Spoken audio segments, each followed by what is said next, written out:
Votre invité à présent dans la grande interview en direct sur Boursorama, c'est Nicolas Hazard. Bonjour. Bonjour. Ravi de vous avoir de nouveau. Vous étiez passé nous voir pour un autre bouquin. Exactement, sur les métiers du futur. Exactement.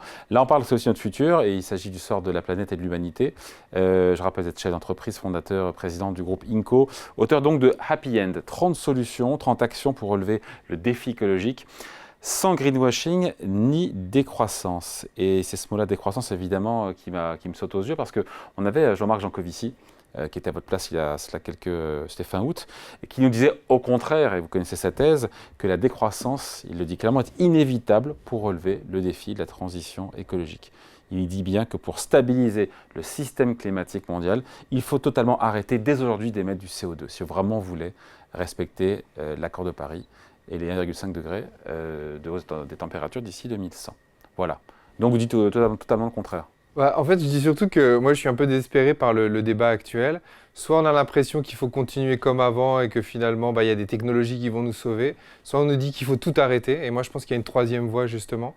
Une troisième voie qui permet de continuer à créer des emplois, continuer à créer de l'activité économique, mais sans pour autant faire de la décroissance totale. Bien sûr, la décroissance, ça marche. Si on arrête aujourd'hui tout, l'empreinte carbone, elle va baisser. Et moi, je suis persuadé qu'il y a une troisième voie qui est possible et qu'on peut faire autrement. Et c'est ce que j'essaie de démontrer à travers aussi des exemples d'entreprises qui existent aujourd'hui et qui, si on avait un vrai choc sur l'offre aujourd'hui économique, on arriverait à trouver les solutions. Donc, ce n'est pas une décroissance totale qu'il faut. Il faut décroître certains secteurs, mais il y en a d'autres, par exemple ceux dans la transition écologique, qu'il faut faire croître. Donc, les choses sont moins binaires qu'elles n'y paraissent. Ouais. Après, on peut se demander quand même si notre société de consommation telle qu'elle est aujourd'hui, est-ce qu'elle est compatible de consommation, d'hyperconsommation, de surconsommation, est-ce qu'elle est compatible avec cette lutte nécessaire contre le dérèglement climatique? Exactement, c'est le problème aujourd'hui, c'est la surconsommation, c'est le gaspillage, c'est la non-sobriété qui existe. Un chiffre, moi, qui m'interpelle toujours, l'économie circulaire aujourd'hui en France, c'est un marché de 620 millions d'euros, pendant que le marché de la publicité, c'est 15 milliards d'euros. Donc on voit tout de suite le paradoxe dans lequel on est, et c'est ça qu'il faut transformer. Dans l'économie circulaire, vous mettez quoi dedans? Tous les dispositifs, toutes les entreprises, tous les investissements qui sont faits pour le recyclage, etc. C'est 600 millions, pendant qu'on matraque le monde avec des pubs.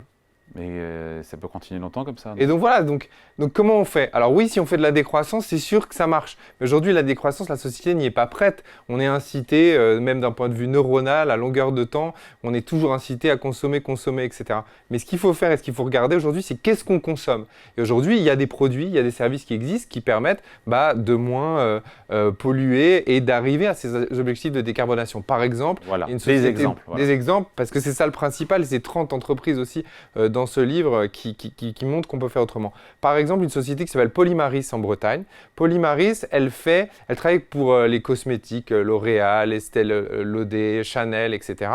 Et elle permet, vous savez, quand on a du silicone dans le maquillage, en fait, il y a du plastique dedans. On est obligé de mettre du plastique. Elle prend des bio-organismes qu'elle va chercher dans la mer, qu'elle transforme en polymère et qui permettent de remplacer le plastique. Parce que concrètement, quand on se démaquille devant son miroir, en fait, c'est là où il y a des particules fines et du plastique qui va dans la mer, même sans le vouloir. Et donc, elle essaie de réinventer la cosmétique pour pouvoir montrer qu'on peut faire les choses différemment et donc moins de plastique. Allez, autre exemple comme ça. Autre exemple, les tours Elitis. La construction, c'est un secteur qui est extrêmement polluant.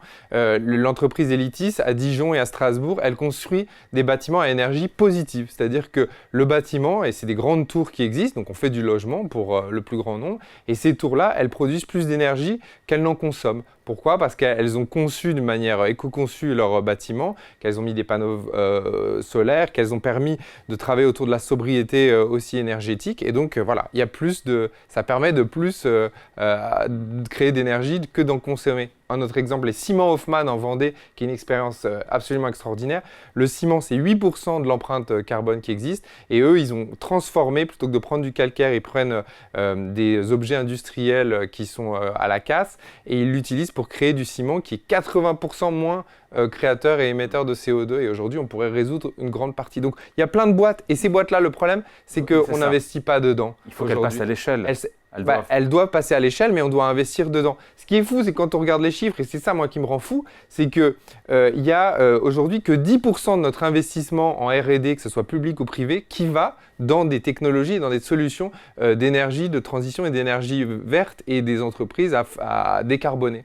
10% seulement, il y a moins d'investissement en R&D dans des technologies vertes qu'il n'y en a aujourd'hui encore dans les énergies fossiles. Et ça, c'est très grave. Il faut demander aux gens de changer leur comportement. Et c'est une question d'offre ou de demande, ça derrière. Parce que d'un côté, on nous dit, bah oui, il faudra peut-être moins voyager, pourquoi pas, moins prendre la voiture, bah oui, pourquoi pas, autant qu'on puisse substituer la voiture avec autre chose. Acheter moins de fringues, pourquoi pas aussi, manger moins de viande, en plus c'est bien pour la santé. Mais est-ce qu'on se dit qu'il va falloir se serrer la ceinture ou faire des efforts, changer nos comportements? Est-ce qu'on va nécessairement vers une société, puisqu'on parle du consommateur, plus frugal et plus sobre, encore une fois? Est-ce que c'est ça la meilleure arme, notre meilleure arme pour lutter contre le dérèglement climatique? Aujourd'hui, ce qu'on dit, c'est que la part individuelle, et d'ailleurs c'est Jean Covici, c'est le Shift Project, etc., qui a fait une étude là-dessus, c'est entre 25 et 40% en gros de la différence qui peut être faite. Donc nous, notre impact individuel, si moi je change complètement et que je suis complètement vertueux en termes carbone, je peux changer entre 25 et 40%. Bah, c'est énorme. Donc c'est déjà beaucoup. C'est pas la majorité, attention, donc il faut quand même s'attaquer à la majorité, qui sont les grandes entreprises, notamment énergétiques, etc. Mais c'est une bonne partie aussi. Sauf que le problème, c'est que si on me dit d'arrêter d'acheter du plastique, mais je vais plus aller au supermarché, comment je fais? Et c'est ça toute l'hypocrisie, c'est-à-dire qu'on culpabilise les gens en leur disant bah, c'est à vous de changer, c'est à vous de transformer vos habitudes, mais il n'y a pas l'offre qui va avec. Et c'est pour ça qu'il faut, à mon avis, un choc d'offre aussi, au-delà du comportement, et arrêter de culpabiliser l'individu et le consommateur pour lui offrir ces solutions-là qui aujourd'hui n'existent pas. Mais c'est aux multinationales qui nous disent qu'elles sont en train de changer, alors voilà, qu'elles sont même engagées dans des processus de transition énergétique. Il y a des bons élèves, il y a des moins bons élèves, il y a aussi des bons élèves. Bah, globalement, quand même, on nage dans le greenwashing. Enfin, ça, c'est mon point de vue. Quand on voit ce qui existe aujourd'hui, il n'y a que 7% de l'économie qui est circulaire. Vous vous rendez compte? C'est-à-dire qu'on met sur le marché des produits où on sait qu'il n'y a que 7% en global qui va pouvoir être recyclé. Et ce qui est terrible, c'est qu'en plus, c'était 9% il y a quelques années, les chiffres. Et donc, on est en train de baisser en termes de circularité. Donc, il y a beaucoup de gens qui disent, c'est pas à moi de pointer qui fait bien son travail, etc.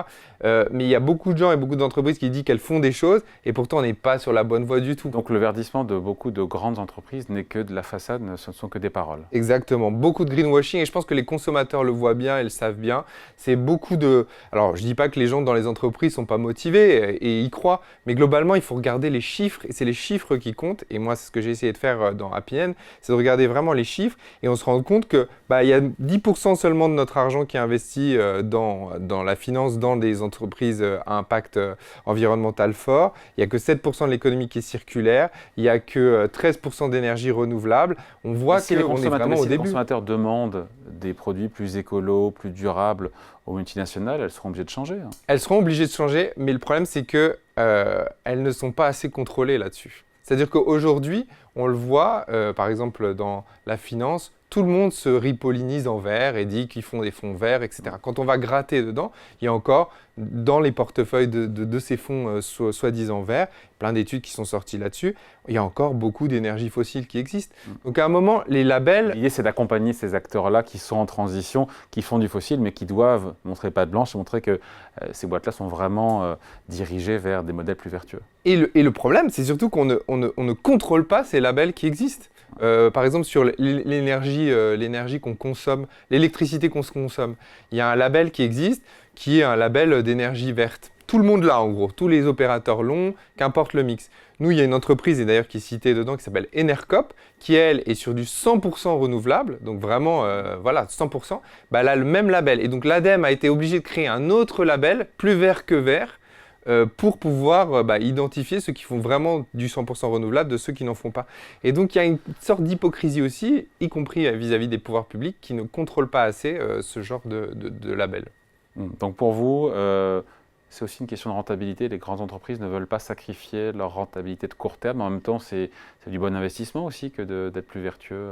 Oui, mais alors les signaux qui sont donnés, notamment le prix du carbone, et là c'est une discussion un peu technique, ne sont pas forcément bons. On a un prix du carbone qui est encore très très bas. Donc en gros, je ne suis pas incité moi, entreprise, pour être rentable. C'est vrai pour l'aviation, c'est vrai pour le transport, le fret maritime, etc.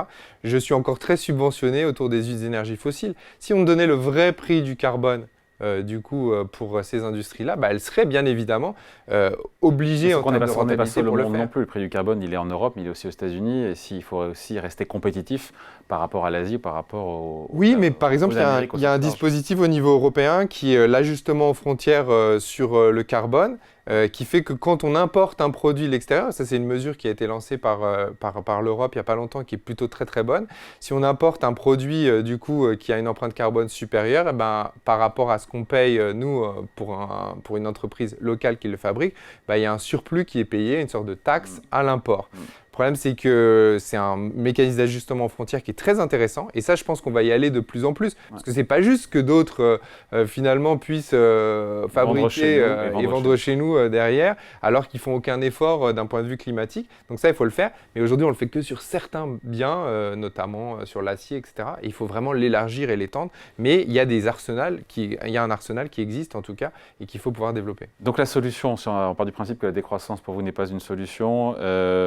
Et puis elle est surtout rejetée par les populations qui n'ont peut-être pas envie de changer leur niveau de vie. Si tout miser sur les nouvelles techno est un leurre, donc la solution c'est quoi? C'est d'investir dans des... C'est un mélange entre de la sobriété, bien évidemment, de la décroissance sélective, c'est-à-dire que je pense qu'aujourd'hui, par exemple, il y a des entreprises dans lesquelles on peut investir et des secteurs d'activité qu'il faut faire grandir. L'agriculture, par exemple, en est un, mais il y a l'économie circulaire en est un autre. Il y a des secteurs comme l'automobile, il y a des secteurs comme la construction, le bâtiment, qui en tout cas doivent décroître partiellement. Donc il faut pouvoir planifier sur plusieurs années, moins pour l'objectif de 2050. Et puis c'est une révolution fiscale qui est fondamentale. Moi, je ne comprends pas pourquoi aujourd'hui une entreprise, comme un particulier, mais surtout une entreprise, paye le même impôt sur les sociétés, qu'elle soit très vertueuse pour l'environnement ou qu'elle ne le soit pas. Je ne comprends pas pourquoi sur des produits, on paye une TVA qui est très élevée sur des produits qui peuvent être très favorables à l'environnement et des TVA réduites sur d'autres. C'est pas du tout dans le débat public aujourd'hui, ça. Et c'est pas du tout dans le débat public, et c'est pour ça que j'ai voulu le faire, parce qu'avant tout, je pense que le débat public, il est trop binaire. Il est trop sur soit on fait de la décroissance, soit on continue. Et pourtant, il y a les outils pour le faire. Il y a beaucoup de rapports qui existent. Aujourd'hui, il faudrait 35 milliards d'euros par an. D'ailleurs, il y avait un numéro spécial dans Challenge, comme l'invité précédent était de Challenge.